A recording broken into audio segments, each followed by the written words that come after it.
نحمدہ ونصلی علی رسولہ الکریم اما بعد بسم اللہ الرحمن الرحیم السلام علیکم ورحمۃ اللہ وبرکاتہ۔ شرعی تقاضا پورا کرنے کی نہایت ضروری آداب۔ ہم بستری کے شرعی آداب کیا کیا ہیں؟ ہم بستری پہلے کیا کرنا ضروری ہے؟ ہم بستری کے بعد کرنے والے ضروری کام۔ محترم ناظرین، جو آدمی نفس کی خواہش پوری کرتا ہے اس کا دل سخت ہو جاتا ہے سوائے ہم بستری کے۔ یہ دل کو صاف کرتا ہے اور اسی لیے انبیاء کرام نے کیا ہے۔ دوران مباشرت اگر مرد کا انزال جلد ہو جاتا ہے تو اسے چاہیے کہ چنے زیادہ کھایا کرے۔ حکیم لقمان۔ مباشرت کے دوران مرد کا عضو ڈھیلا ہو جائے تو اسے چاہیے کہ مباشرت سے پہلے کچھ دیر سو جایا کرے، یعنی نیند پوری کر کے مباشرت کیا کرے۔ محترم ناظرین، پہلے ہم بات کر لیتے ہیں کہ شرعی تقاضا پورا کرنے سے پہلے یعنی ہم بستری سے پہلے کیا کرنا ضروری ہے۔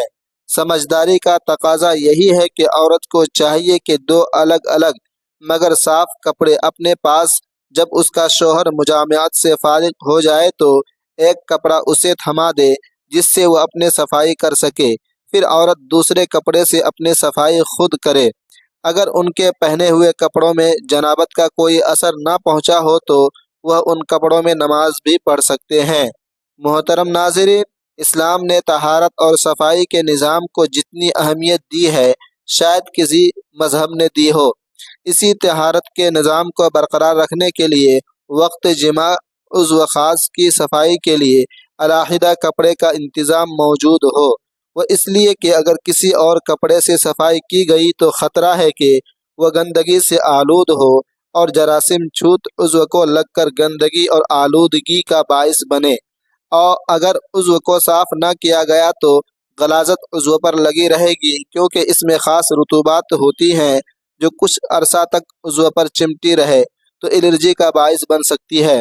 دوسرا مرتبہ ہم بستری کرنے کے لیے ضروری ہے کہ عضو کو بالکل صاف کیا جائے۔ دوبارہ ہم بستری کرنا مقصود ہو تو عضو خاص کو دھو لیا جائے۔ مختلف اطباء کا کہنا ہے کہ ایسا کرنے سے عضو میں توانائی آتی ہے اور ہر از سر نو چستی پیدا ہوتی ہے۔ دراصل ہم بستری سے قبل عضو مخصوص میں سختی نہ ہونا اس بات کی علامت ہے کہ عضو مخصوص میں دوران خون تو ہے لیکن صرف اس کی تندرستی برقرار رکھنے کے لیے، لیکن جب ہم بستری کا خیال پیدا ہوتا ہے تو خون بکثرت عضو مخصوص کے شریانوں میں پھیل کر اسے پھیلا دیتا ہے اور سخت کر دیتا ہے، کیونکہ دوران خون کی زیادتی کی وجہ سے عضو مخصوص کی حرارت بڑھ جاتی ہے اور بڑھی ہوئی حرارت منی کو پتلا کر دیتی ہے۔ اسی لیے ایک ہم بستری کے کچھ وقفے کے بعد عضو کو دھو لیا جائے تو حرارت معتدل ہو جاتی ہے اور سرعت انزال نہیں ہوگی، وقفہ بڑھے گا اور لذت بھی برقرار رہے گی۔ اگر ہم بستری کے وقت پیشاب کا شدید تقاضا نہ ہو اور خواہ مخواہ پیشاب نہ کرے ورنہ عضو کا انتشار جلد ختم ہو جائے گا۔ مباشرت کا فطری طریقہ تو یہی ہے کہ عورت نیچے ہو اور مرد اوپر، چنانچہ سارے حیوانات اسی فطری طریقہ پر عمل کرتے ہیں اور قرآن پاک میں بھی یہی طریقہ بیان کیا گیا ہے۔ اس کی صورت یہی ہو سکتی ہے کہ عورت چت لیٹے اور مرد اس کے اوپر لیٹے تو اس طرح مرد کے جسم سے عورت کا جسم ڈھک جائے گا۔ اسی طریقہ میں زیادہ راحت اور آسانی ہے، عورت کو بھی مشقت نہیں اٹھانی پڑتی، نیز استقرار حمل کے لیے یہ بھی طریقہ مفید ہے۔ شیخ الرئیس کے نزدیک جماع کی تمام شکلوں میں بڑی شکل یہ ہے کہ عورت مرد کے اوپر ہو اور مرد نیچے چت لیٹا ہو، کیونکہ اس صورت میں منی مرد کے عضو میں باقی رہ کر متعفن ہو کر اذیت کا باعث ہوتی ہے۔ مختلف کتب احادیث سے ہمیں یہ معلوم ہوتا ہے کہ ہم بستری کرتے وقت اندھیرا یا مدھم روشنی ہونا درست ہے۔ ہم بستری کرتے وقت روشنی ہلکی یا مدھم ہو تو پر لطف ہم بستری ہوگی، کیونکہ ہم بستری کا عمل مسلسل ایک پرسکون عمل ہے۔ اس پرسکون عمل کے لیے پرسکون ماحول چاہیے اور وہ ماحول تیز روشنی میں یکسر ناممکن ہے۔ اس لیے ہم بستری کے عمل کو پرلطف اور کامیاب بنانے کے لیے ضروری ہے کہ یا تو بالکل اندھیرا کر دیا جائے یا مدھم روشنی کو اختیار کیا جانا چاہیے۔ عورت کا جماع سے قبل ٹھنڈے پانی سے استنجا کرنا اس کی شہوت میں اضافہ کرتا ہے۔ جماع سے قبل ٹھنڈے پانی سے استنجا کرنا انزال میں جلدی کا باعث ہوتا ہے۔ مزید برآں اس سے فرج میں تنگی اور لذت میں زیادتی ہوتی ہے عورت جب جماع سے قبل پانی سے استنجا کرتی ہے تو یہ ہارمونز بہت کم ہو جاتا ہے، جس کی وجہ سے لذت جماع بڑھ جاتی ہے، عورت کی طاقت زیادہ اور انزال جلدی ہوتا ہے، جس کا فائدہ مرد کو پہنچتا ہے اور مرد بہت جلدی عورت پر قادر ہو جاتا ہے۔ عورت اس عمل سے بے شمار نفسیاتی امراض سے بچ جاتی ہے۔ جماع کے وقت عورت کے اسٹروجن ہارمونز کی کارکردگی بہت زیادہ مؤثر ہوتی ہے۔ محترم ناظرین، اب ہم بات کر لیتے ہیں کہ شرعی تقاضا پورا کرنے کے بعد یعنی ہم بستری کرنے کے بعد کیا کرنا ضروری ہے۔ ہم بستری کے بعد کوئی مرغن یا شرعی غذا، انڈے کا حلوہ، گاجر کا حلوہ، شہد آمیز دودھ یا میوہ جات کا آمیزہ کھا لینے سے قوت باہ کم نہیں ہوتی۔ اگر کچھ بھی میسر نہ ہو تو تھوڑا سا گڑ ہی کھا لے، مگر پاکی حاصل کرنے کے بعد ہی کھانا بہتر ہے۔ ہم بستری کے فوراً بعد ٹھنڈا پانی نہ پیے۔ عموماً لوگ ہم بستری کے فوراً بعد ٹھنڈا پانی پینا پسند کرتے ہیں، جو ہمارے جسم کے لیے بہت ہی نقصان دہ ہے، کیونکہ اس وقت انسان کا جسم بہت زیادہ گرم ہوتا ہے۔ اس وقت مرد ہو یا عورت، دونوں کے جسم میں حرارت بہت زیادہ ہوتی ہے۔ اگر ایسے وقت میں کوئی بھی ٹھنڈے پانی کا استعمال کرتا ہے تو اس کو دم یعنی سانس کی بیماری ہونے کا خدشہ ہوتا ہے، ڈر ہوتا ہے۔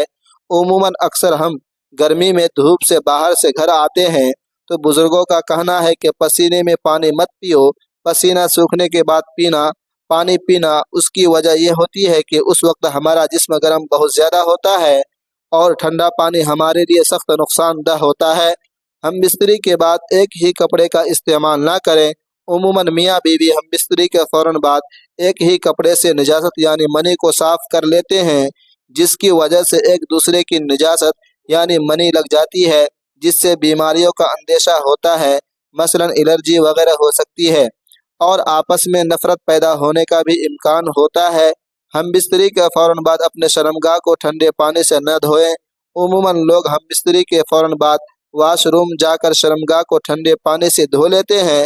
ایسا نہیں کرنا چاہیے، کیونکہ اس وقت ہمارا جسم بہت گرم ہوتا ہے اور اس کی وجہ سے نسیں پھٹنے کا اندیشہ ہوتا ہے، ڈر ہوتا ہے۔ بلکہ بہت سارے حکماء کے مطابق ہم بستری کی فوراً بعد شرمگاہ پر ٹھنڈا پانی ڈالنے سے نامردی کا اندیشہ بھی ہو سکتا ہے۔ ہاں، جب آپ کا نارمل ہو جائے تو اس وقت آپ شرمگاہ دھو لیں تو اس میں کوئی حرج نہیں۔ ہم بستری کرنے کے بعد فوراً پیشاب کرنے مت جائیے۔